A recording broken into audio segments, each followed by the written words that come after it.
গাহৰি খৰিচাৰ বইল বনাম এয়া সব ৰেডি কৰি লৈছোঁ এয়া কাটি কৰি ল'লোঁ এইখিনি গাহৰি মাংস এয়া খৰিচা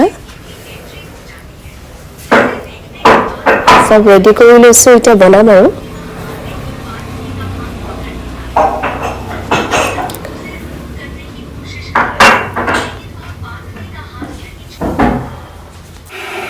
আদা নহৰু জলকীয়া গোটেইখিনি একেলগে খুন্দি ল'লোঁ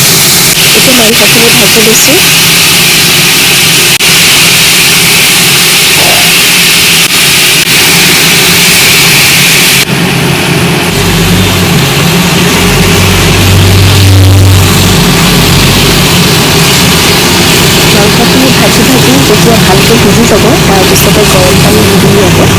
অলপ উতলিবলৈ দিম আৰু এয়া পানী দি দিছোঁ যিহেতু মই বইল খাই ভাল পাওঁ তথাপিও অকণমান হালধি দি দিছোঁ এতিয়া সিজি গ'ল মাংসখিনি আৰু নমাই দিম